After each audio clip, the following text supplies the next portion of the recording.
Good afternoon.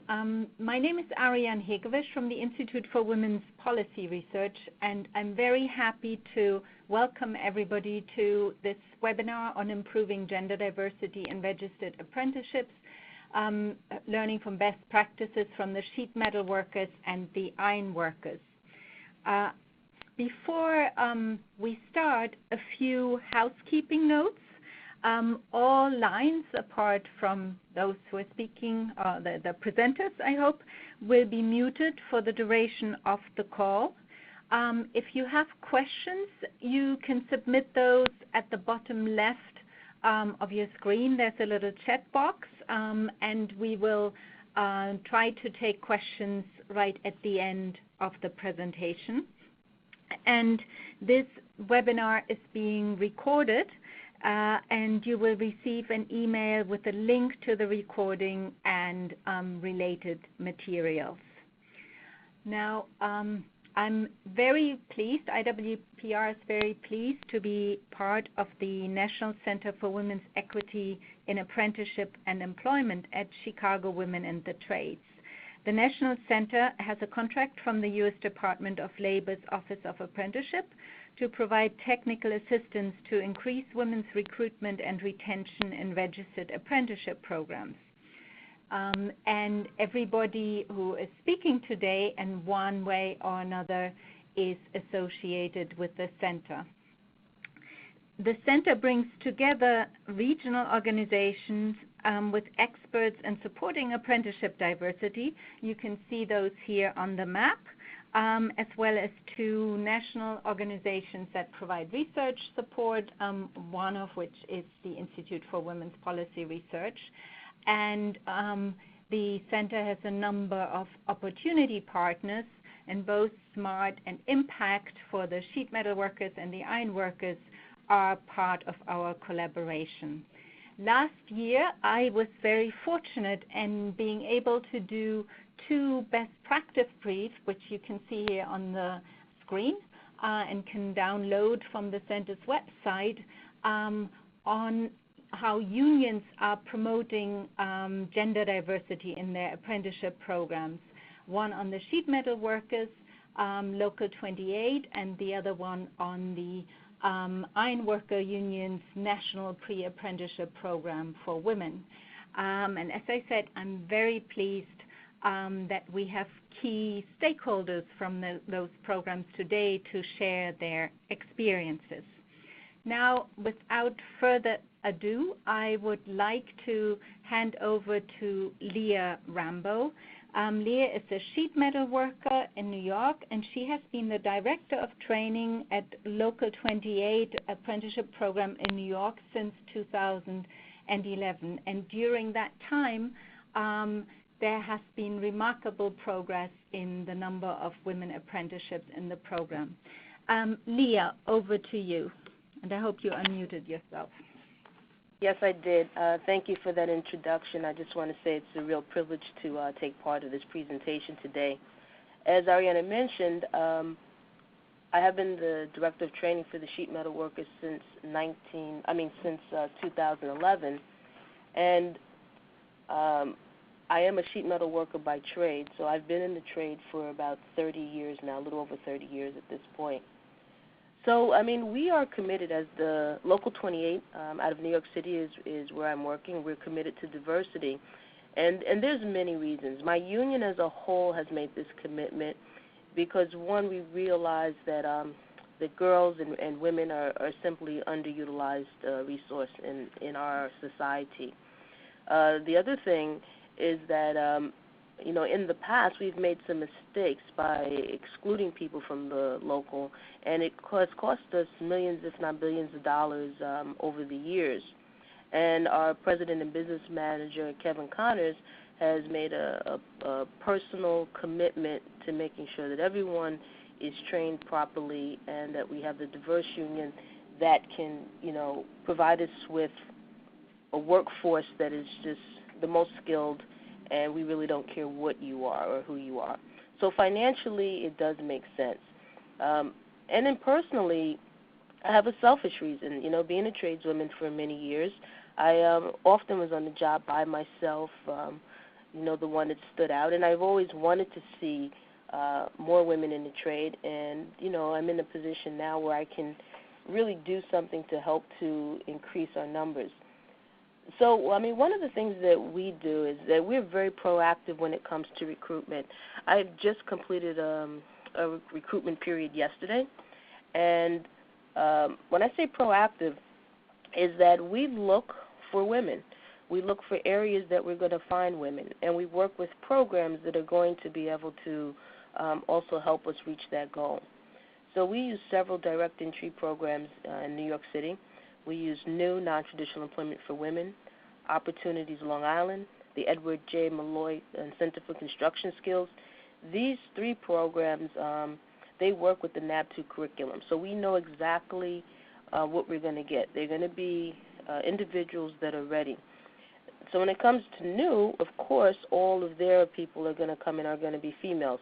With the other programs, it's going to be a mixture. But because they are pulled from the city, which is a diverse place that I live, we know that we're going to get a diverse population. Now, we also specifically look to recruit helmets that hard hats. We recognize that they're going to have a skill set and a discipline that we're going to use. And the other place that we use as a direct entry provider are New York City's public schools system for CTE schools, or Career and Technical Education schools. So the Joint Apprenticeship Committee has made a commitment that if an individual is a recent graduate from one of the CTE programs that can be useful for us, which would be anything in construction, anything in computers, math, science, or engineering, then they get direct entry into our program. And by direct entry, I mean that they bypass our lottery and they're able to take our test to see if they can enter our program. Another thing that we do is with the various direct entry programs, we let them know the commitment that we have, and we require them and ask them to make sure that the group that they send us is diverse. So, for instance, if we get a group of veterans from helmets to hard hats, and there are no women, we're going to ask them why. Why aren't there women? Where can we find them? How do we get them? And we'll even go to the point of using say geofencing around areas that we think that women might typically be, or whatever diverse population that we're looking for that may be typically underrepresented within our industry. When it's time for recruitment, we realize that the best way to recruit women is to use women. So whatever the percentage of women are in the program, when it was 3% or even now, when it's substantially larger, I will grab our female apprentices and use them to go with me to outreach, to recruitment fairs, to career fairs. And naturally, you will start to see other women come along. On our application, we will make a point to say women and veterans are needed, are required, that we let them know that they're encouraged to apply. And then I think one of the things that probably one of the most helpful things is that we speak to our current apprenticeship class, and when it's time for recruitment, we ask them each to send one female. Send one woman in your life, wife, mother, aunt, niece, girlfriend, whoever it is that you think would do well in this trade. And we find that, like-minded people, tend to work well in this trade. And one of the benefits that I'm seeing is I am seeing, brothers, with their sisters in the trade, or I have maybe 3 sets. I think of 3 sets of apprentices now. Some of them have graduated, where it's 3 sisters. And they've, one behind one. One sister has followed the other one. I have a couple of husband and wife couples within the trade. And one of the big things I'm seeing now is father and daughters, which I'm really very excited about, because it lets me know that we have done something different. We have started to actually change our culture when I see that Daddy's okay with his little girl coming into the program. So those are, I guess, some of the ways that that we have increased our numbers and our, our efforts. Of course, we're not there. We're not where we want to be, but we're constantly monitoring and constantly thinking about how do we have a representation within our union that matches the jurisdiction that we serve. Thank you, Leah. That was great. Now I would like to introduce Kevin Burns, who's the Chief of Staff for the Ironworkers International. And the Ironworkers are the only union who have a national pre-apprenticeship program for women only. And it would be great to hear about the reasons for the Ironworkers to introduce this program and how it's organized and what the outcomes have been. Thank you. Kevin. Thank you very much, and good afternoon, everyone. I'd like to start off by just giving a little regional report. So the Ironworkers consist of about 120,000 members, and we're broken up into 17 different district councils that represent a large geographical area, from which we have 160 local unions under them. Each district council has a president. And like my sister before me, Leah Rambo, mentioned, we struggle in some areas to recruit female members. So we've tasked the district council presidents and the local business managers and apprentice coordinators of each local to really work hard on trying to get more female participation in our apprenticeship programs. One of our successful programs that was just mentioned is our pre-apprentice program, training program for women. And that takes place in Benicia, California. So we've already put through approximately 100 women through that program. And I'll give you a little breakdown of what we do there. So it's a pre-apprentice program. It's a three-week intensive 180-hour training program. Chosen applicants' costs are all covered by the district councils and our National Training Fund. We also have a labor management cooperative trust called Impact. And that board consists of equal number of labor union representatives and contractors.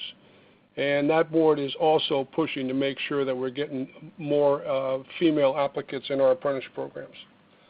So the curriculum begins with orientation and expectations for the attendees. This program is a mixed classroom, work boots, and hands-on exercises.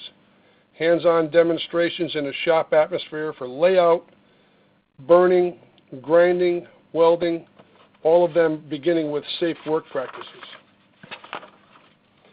Subpart R is a steel erection. It's the OSHA has what we call a Subpart R structural steel erection policy. We put them through that course. Fall protection, proper use of body harnesses with a demonstration, and each attendee is harnessed up and goes through a proper presentation on good fall protection and what to look for and how to hook on and how to work safely when you're using a body harness. We also have them instructed on miscellaneous iron instructions, installing and fabricating stairs, handrails, catwalks, instructions on training and tying various knots, and then they're tested in all this.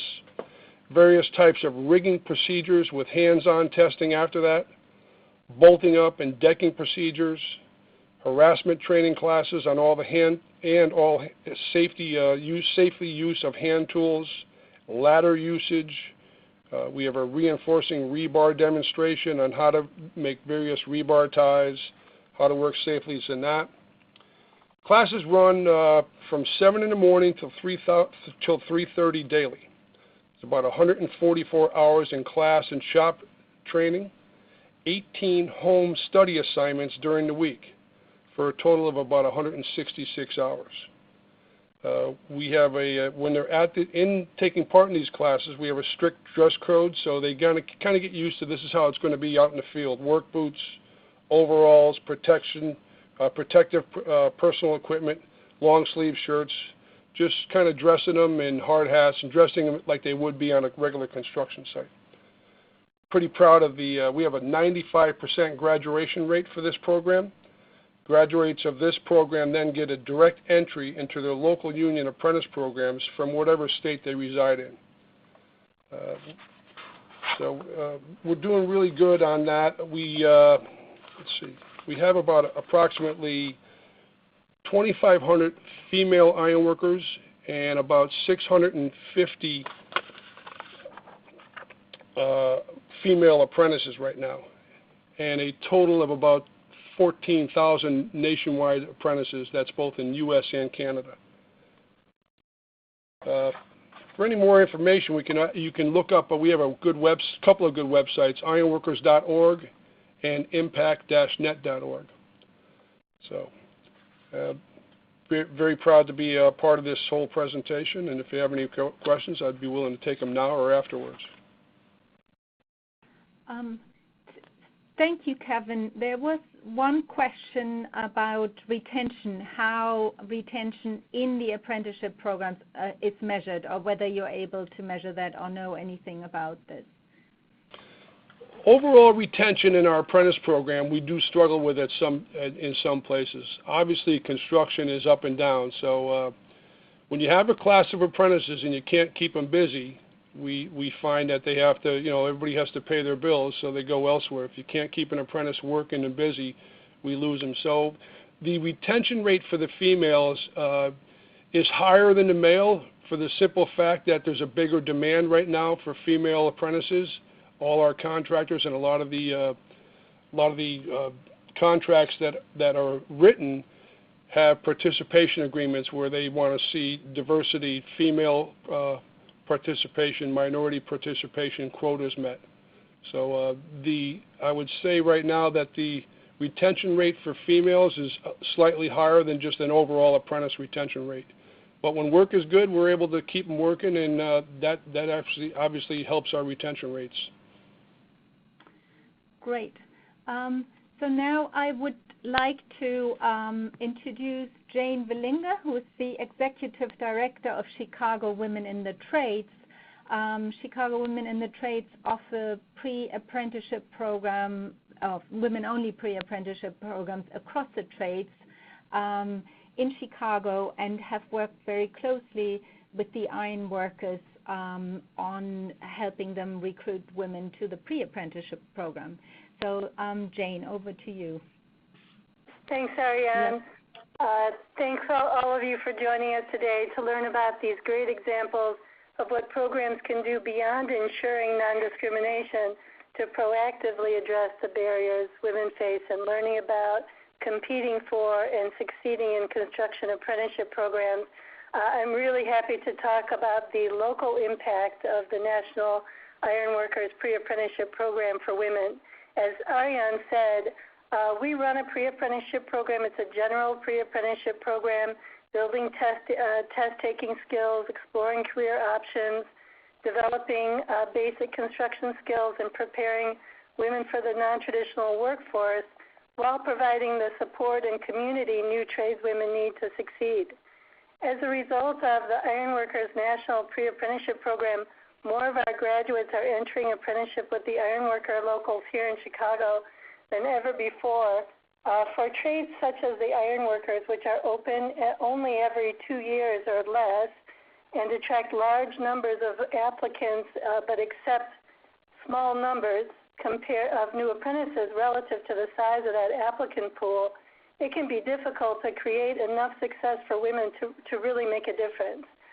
For example, I just learned last week one of our students that applied to Local 1 in 2015 just got a phone call, and I think she might only be the first one from that list from our group.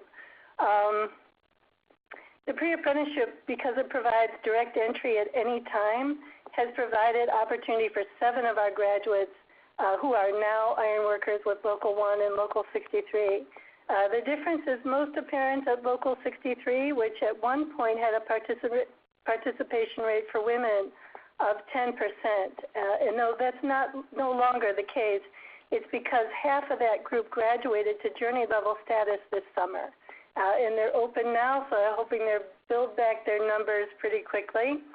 And 100% of the apprentices they now have, female apprentices still left in the program, are all Benicia graduates. So without them, there would be zero, right? But this also means that not only is the program providing access, but it's setting women up for success. We're expecting 100% of these women to graduate as well.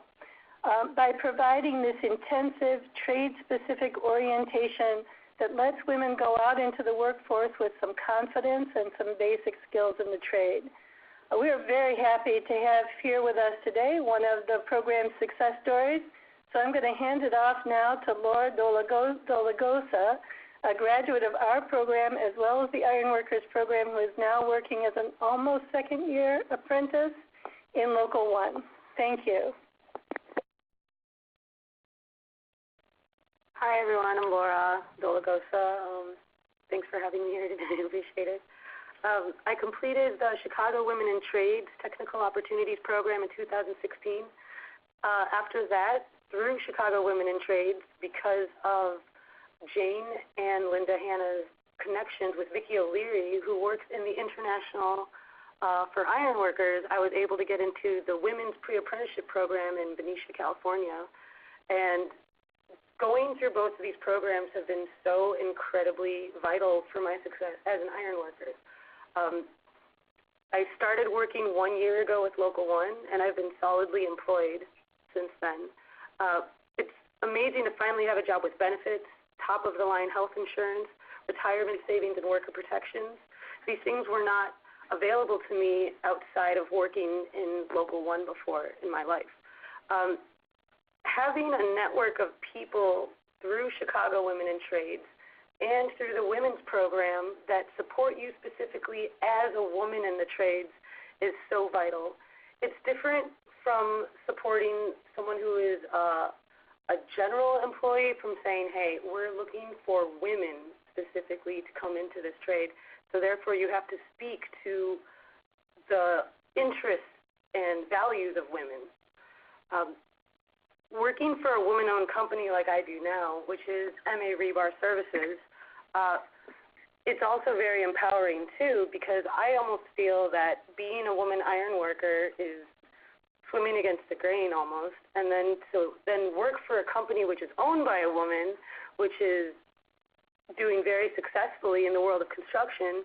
That in itself is just a giant boost to see where we can go in this field and what we can accomplish. The importance of this opportunity has changed my life.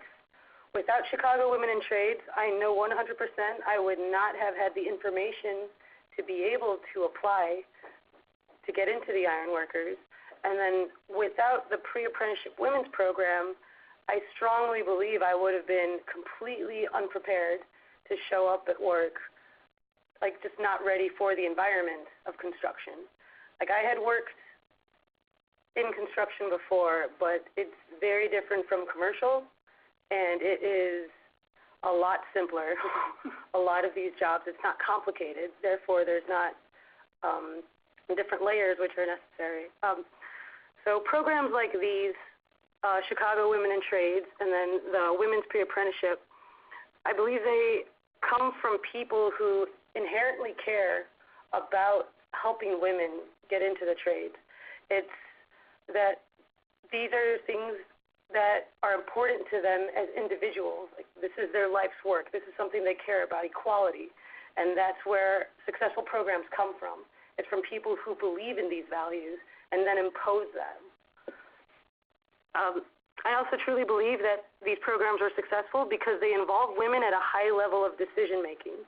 The inclusion of women in crafting programs and in high-level positions allows for someone who can actually relate to female tradeswomen, and very importantly, to be able to see situations in ways that their male counterparts may not.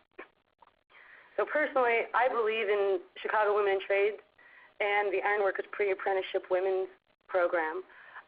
These types of programs help to create a talent pool for local unions and employers to draw from as a resource. So I just want to give a shout out to my company, MA Rebar Services, and the owner, Teresa Kearns, and Jane Valinga right here. Thank you all very much. You've helped change my life. Thank you, Laura. Thank you so much, Laura. Somebody would like to know how you first became interested in the trades. I actually just kind of fell into it. I was working a retail job, and that ended. So my roommate at the time was working for a builder doing non-union construction. So she was like, do you want to just clean houses? I thought I was just going to be a cleaning lady. So I started working, and I did everything they said, and they were surprised by my work ethic, so they just kept giving me more and more to do. So I started pounding steaks, and I started digging ditches for them. I started cleaning up. I started just being a general laborer. And then after that, I said, you know what? I think people who work in skilled trades can make a lot more money than I'm making right now, because I was making like $15 an hour. So I looked up different ways that I could get into the trades, and then I Google searched Chicago women in trades, and I ended up at an open house, and just everything from there started rolling. That's where I am today. Thank you. That's a great story, and it's great that Chicago Women in the Trades was there to make the connections.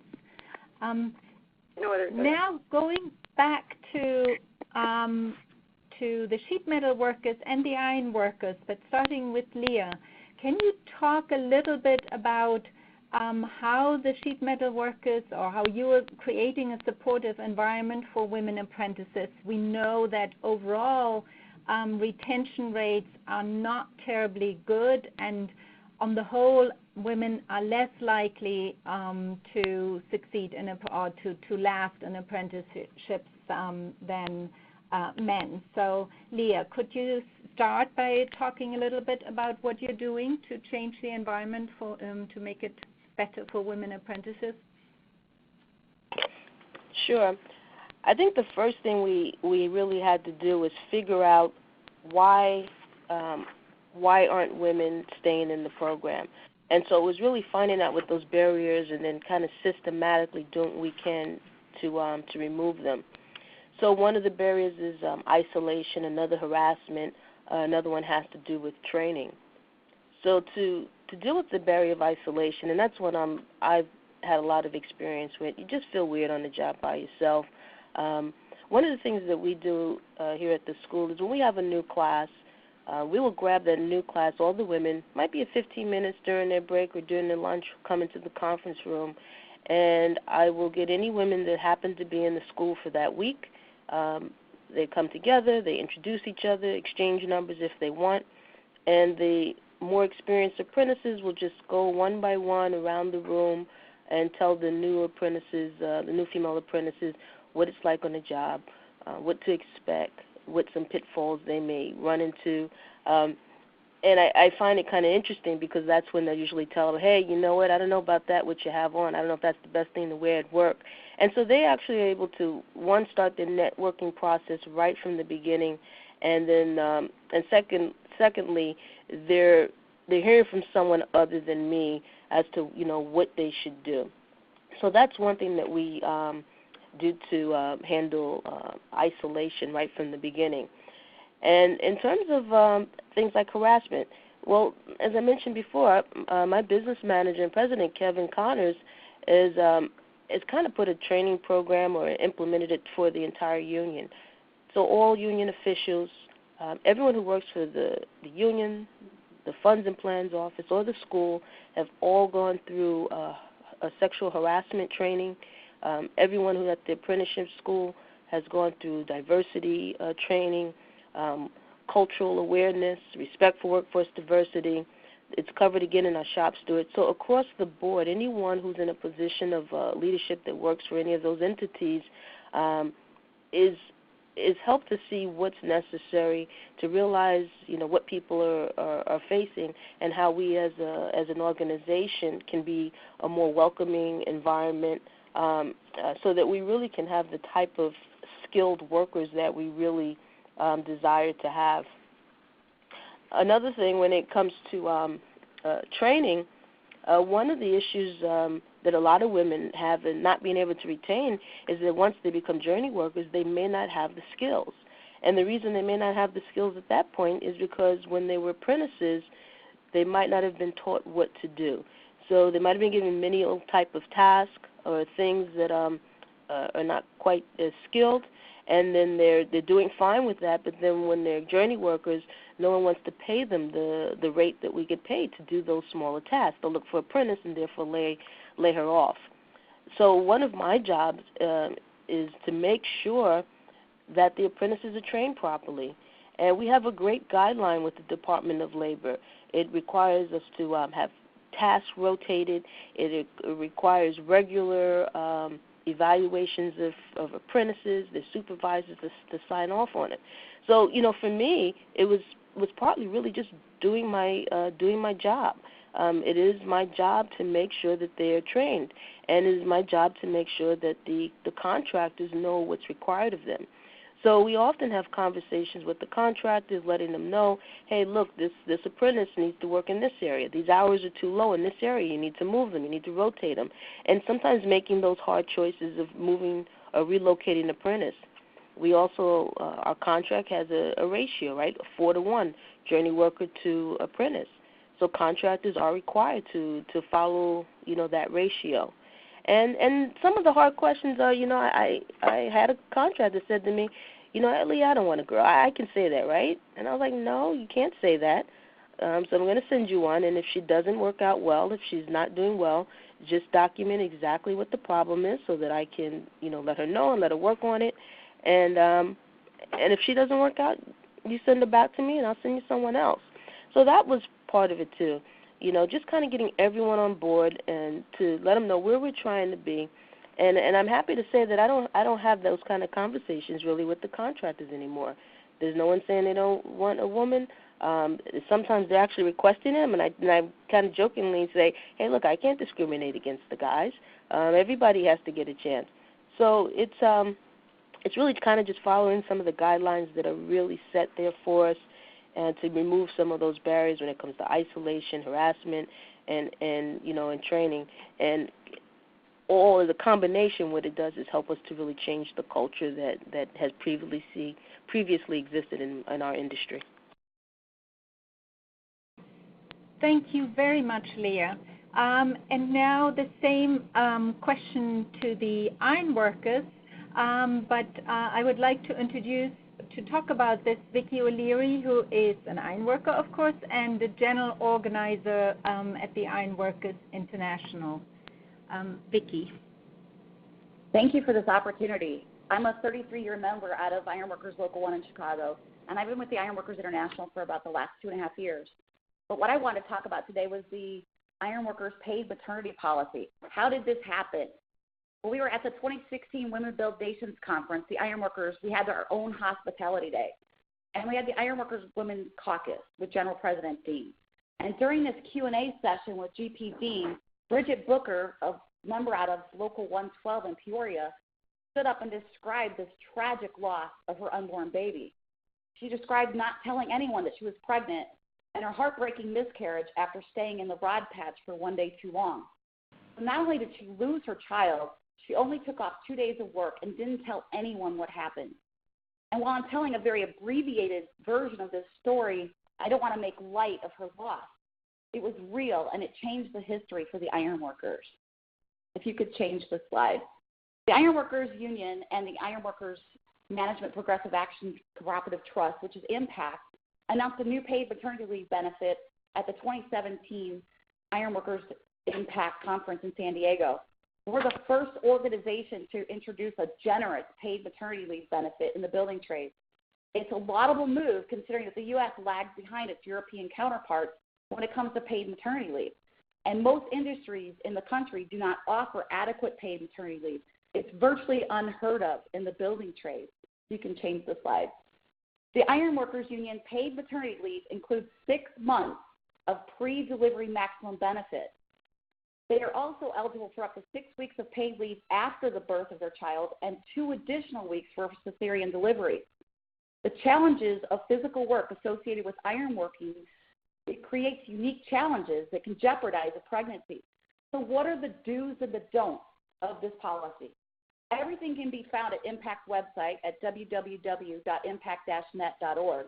There's a drop-down box for members' programs. You can click on that, scroll down, and find the maternity program. So 1, they need a certificate form filled out by the member's doctor. 2, the member has to be eligible for health benefits through their local. 3, they couldn't have used this policy in the last 24 months. And 4, there can't be any other benefit through, say, a federal, state, or local means. So it's pretty easy, and it's also transparent, so you can find that on Impact's website. Women ironworkers, and for that matter, most tradeswomen, have been hiding their pregnancies, and unfortunately, insurance benefits are tied to the hours worked in construction. Most women do not have the luxury of not working, so therefore they put on big baggy clothes, and they don't tell anyone that they're pregnant. Many were also not honest with their doctors about the physical nature of their job. So this truly left out our female members in jeopardy. I've also heard stories from women who have had abortions feeling that their pregnancy would not be accommodated and would jeopardize their livelihood. So for ironworkers, those days are over. But I still worry about women and other building trades. You can change the slide. So with that, I'm really excited about this policy. I think it's going to help with retention of ironworker women and encourage them to build a career with us. It's one more step in achieving greater diversity in our trade. You can change the slide. It's a relief to know that female ironworkers, they don't have to choose between work and their family anymore. You can change the slide. General President Eric Dean has said about this policy, it's about time we make our industry a level playing field for women and make diversity and inclusion a priority. You can change the slide. When we first started talking about it, we weren't sure how we'd pull it off and what it would cost, but we realized that it's an investment because we want our well-trained ironworker women to come back to work. We found that it was cost-effective. In 2017, we spent, you can change the slide, about $146,913 for 11 women ironworkers to have peace of mind and healthy babies. Take into consideration that it costs about $33,000 to train each apprentice ironworkers. So if we lost those same women from our trade, we would have lost $363,000 plus the original $33,000 to train new women to take those ironworker women's places. So you can change the slide. So the media coverage that we received for simply doing the right thing was through CBS and the Washington Post and BuzzFeed and Slate, Motto, US Glass, Care.com, Builder Online, Romper.com, ENR, and Hello Giggles. So it was really an amazing thing that we did. But at the same time that we were working on this ironworker maternity policy, there was news of a carpenter apprentice in Fresno, California. On February 14, 2017, Udi Hicks was murdered on a job site by a laborer that was working with her. This was felt throughout the tradeswomen community. It made each of us think about the times that we felt that our lives were in jeopardy, and not for the danger of the job, but the people that we were working with. So this is how the ironworkers came up with their trademark, Be That One Guy. Be that one guy who tells a coworker, a foreman, a general foreman, etc., to knock it off. It only takes one to do the right thing. Be that one guy who realizes that the person that's being bullied, intimidated, or on the receiving end of microaggression, she could be a mom, a sister, a daughter, or niece. Be that one guy who treats a woman coworker as a sister ironworker. Be that one guy who teaches the tricks of the trade rather than assuming that because of her gender she'll not be here long. And be that one guy who goes home to his family knowing that he's done no harm to someone else's. And be that one guy who creates a safe haven for all workers. When a woman is worried about her safety other than the actual work, it creates a hazard in and of itself. And that's all I have for you right now, Ariana. That was a lot. Thank you very much. Just very quick question. Has there been an increase in the use of the maternity leave benefits since you introduced it? We've stayed about steady at about 6 to 7 women on it at the same time throughout last year, and that's continuing on pace for this year. Yeah, great. Thank you. Anyway, so last round of questions for quick replies from both programs. Are there any lessons you could share with us or suggestions for programs who want to follow down the route of your success? Leah, could you start? I'm going to start with be proactive.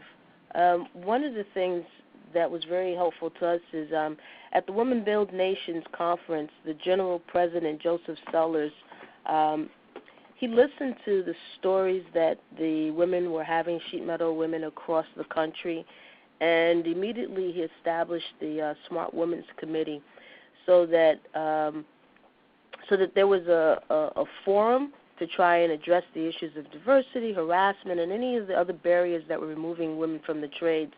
And this committee, he had to start to put on trainings at the business agents conferences, so that we're talking to the leadership, business agents, business managers, instructors. So I'm going to say the first thing is be proactive about your training. Don't be afraid to admit and acknowledge some of the challenges and some of the somewhat even times disturbing things that women are going through, and to systematically see what you need to do to change it. And the other thing I would say is start early. If you look at the slide now, Tools and Tiaras, this is a program that I volunteer for. The founder and director, Judalyn Cassidy, is a plumber out of New York City. These little girls, we're starting now teaching them about sheet metal, about welding, about plumbing, carpentry, electrical, architectural. It's never really too young to teach a young girl what to do. And I know for myself, I have 3 nieces in the trade in sheet metal. I have one who's a plumber's helper, so that's 4 nieces, and I only have 4 nieces that are of age to even be working. So it's really from starting really early, exposing young girls to opportunities and careers. And lastly, I would say is to constantly look at your numbers. If you do not know what your percentage of women are, if you do not know where you're trying to go, it's impossible to reach that. Typically you're thinking, hey, we're doing pretty good. When you look at the numbers, you'll find you're under 10%, under 5%, in some cases under 1%. So I know that if we have a goal of having 20% of women in our apprenticeship program by 2020, then I know that I need to have at least 22% in my recruitment pool each year to try and reach that goal. So that's very important, to constantly track your numbers, and that way you'll be able to to reach those goals.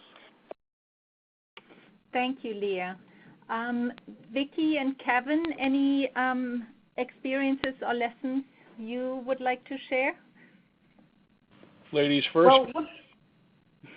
Well, I have to agree with Leah that what's not measured does not grow. So thank you for bringing that up. And also, one of the things that we're finding is that apprenticeship is getting parents and educators on board. Everybody wants their child to go to college, and not everyone's meant to be a college student. And apprenticeship is a viable option. And even through that, you can get college credit through your apprenticeship. So I think that you can get the best of both worlds through apprenticeship, and we need to be pushing that out further, that, this is a viable option outside of college. Kevin? Well, I got into the apprentice program in '81 in Connecticut, and I'm in my 38th year, and I've seen firsthand how women do belong in the trades. So what I would say to everybody is make sure that your apprentice programs think outside the box on how you're going to recruit women and minorities. I had some of my best people coming from places you wouldn't expect. We had career fairs in jails, we had career fairs at vocational schools, and some of the most interested participants were females.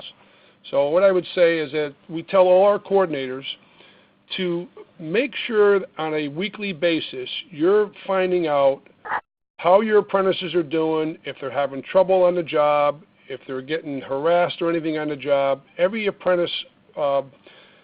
apprenticeship has a set of standards. And when a new apprentice comes in there, they have to sign off on standards. There should be immediate education on harassment and discrimination, both on the job and in the apprentice shop. There should be a zero tolerance policy for any female or guy or person that's getting harassed by any other apprentice or anybody on the job. Like Vicki said, if you're on a job site and you see a sister or someone being wronged, shame on you if you don't step up and be that guy. If my sister or someone talked to my mother or my sister in a foul way, I'd be the first guy to get right in their face and stop it. We're educating every ironworker out there to make sure that our sisters get a fair shot. Female ironworkers don't want to be known as female ironworkers. They want to be known as ironworkers. They're all highly skilled. They're trained. They can go anywhere from Maine to California and showcase their skills. So I'm happy and proud of all our sister ironworkers that, they have to step up, probably improve themselves more than the average guy. But damn, I know that women have a place in the trades, that's for sure. And the ironworkers are going to fight for every one of them. So much. So now we are going to share general questions, and I'm going to pick some that were sent in, but other questions we'll try to pass on and get back to you. So if we don't call out your question now, we will try to get back to you after the webinar. And also I should just say we will circulate the slides and the recording to everybody who registered. So first question, if either of you could say a little bit more about outreach to previously incarcerated women to encourage them to join apprenticeships. Kevin, you already mentioned a little bit about that, but are there more programs or specific programs that the ironworkers have or the sheet metal workers, and how are you reaching out? So this I can jump in here on this. Go ahead. Go ahead, Vicki. In the ironworkers, we have a program called Handcuffs to Hard Hats. It works out of Purdy Prison in Washington State. And we have had many come through that program. And one of the women that's on that is in a video called Handcuffs to Hard Hats that is on YouTube. And it features Heather Kurtenbach, who's now going to become an instructor for the apprenticeship. And she's also on the executive board now for the ironworkers. And she'll basically tell you that the ironworkers saved her life, that coming out of prison and having a place to go shortly thereafter, I believe it was within about 6 months after she graduated or went through the gladiator program there, she's doing really well. And we see this time and time again, that if we give them an opportunity, that they excel. I was going to say that the sheet metal workers don't have a program that's directly working with a particular jail or prison. What we often do is encourage anyone who was formerly incarcerated to go through our partner programs, through our direct entry programs. So, for instance, non-traditional employment for women do reach out to women that are near their time to be released. We also, I'll say through New York City Coalition of Women in Construction, which is a cross-trades organization, we do a lot of work with the Women's Bureau, who also will reach out, and then we can end up making sure that they have all of the trades recruitment periods and information like that. But we don't have one in specifically that deals with a particular jail and prison. I do have many apprentices that were formerly incarcerated, which are now journey workers, and so I would say they do the bulk of the recruitment and keeping in touch and making sure that people that were previously incarcerated know of the opportunities within the apprenticeship program. Thank you. Next question. For the ironworkers residential component, the residential program, the 3 weeks, how do women fare who have families and need to be away for 3 weeks? Are there any supports that you are all able to provide, or how have they coped? Vicki, good question. I'm not sure. I think that's why earlier I mentioned that we kind of try to handpick who it is. So we would approach somebody that's a candidate to go there and explain to them, hey, look, you're going to be away for 3 weeks. There isn't a place to bring your children or something like that to go there. But so it's kind of we handpick them and give them the groundwork of what they're going to be going through for these 3 weeks. And if it's not a fit for them, we say, okay, we have a spot for you in the apprentice program, but this pre-apprentice program for women just gives the retention rate is in the 90-95% rate, so you get a better idea of what you're getting into. So no, we don't provide any family assistance there, to my knowledge. Vicki, do we? No, we don't. But we do pay for their airfare out there, and we do take care of their food and their lodging while they're there. And that's really about it that we are actually giving them. Yeah, I guess it's worth remembering that it is, even though the program is provided for free, it is a major investment that women make when they, do the pre-apprenticeship programs. I just want to mention that a great program in Oregon, Oregon Department of Transportation for the last 6 years has provided childcare and other supports to apprentices in highway trades, so childcare, transportation, sometimes if you have to be out of town, some lodging costs, because they realized that there was a huge attrition of apprentices, particularly of those with kids. And those supports are actually open to women and men and have had really good results. Okay, another question, again to both of you, or everybody.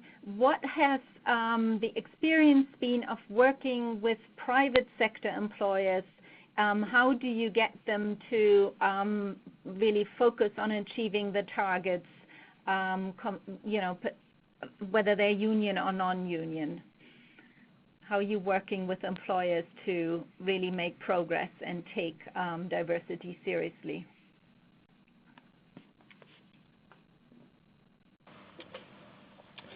A lot of our contracts now that our signatory contractors get it, they have percentages of inclusion of females, and we hold them to a high standard.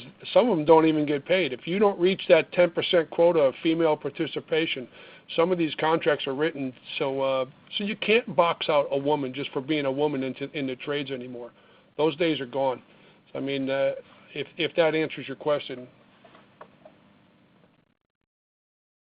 Do you have project labor agreements with most of your projects? How common is that now? I was going to say in New York it's really very common. And what's also becoming pretty common is having signature projects which have a higher, or looking for a higher percentage of women. I know in New York City, the Novo Foundation, their headquarters, they did a job in Brooklyn, New York, where they started from the beginning of the job with the contract, when it came to even people accepting the bid, a commitment of 20% of women working. So they weren't even looking for necessarily female-owned companies. They were looking for the workers on the job. They were able to exceed that to an average of 30% a week is what they were doing. And the president of the building trades in New York was so impressed by the job that he said the next project, which is going to be a bigger project, which they call it the Women's Building, which is taking an old women's prison and making it a building that's going to honor women, and given the percentage of 40% is what we're going to do there. So, I mean, sometimes it's really back to starting early. The commitments are now before the drawings are out, in the bid process, making sure that contractors can do it, and at least in terms of union labor, those commitments coming out of the unions to work with programs like non-traditional employment for women, so that if they don't have the workforce now capable of reaching those those numbers, then they start to recruit the women so that they can have them there. Great. And a kind of similar question. Are you working closely with cities and municipalities? What can cities and municipalities do to be good partners in promoting diversity and access to apprenticeships for women? Anytime there's an open application process for apprenticeship programs, you have to reach out to certain communities by state law. So if you have a state-certified apprenticeship programs, you have certain people that you have to let know that you have an open application process at this time. Churches, communities, different organizations, newspapers, you have to do your due diligence and make sure that the public is aware that you have an open application process for an apprenticeship application. I would also This is Leah speaking. I would also say project labor agreements are really very helpful, and making sure that there's a prevailing wage on the job, because the project labor agreement is going to say, yes, you have to use a certain percentage from this community that you're working in.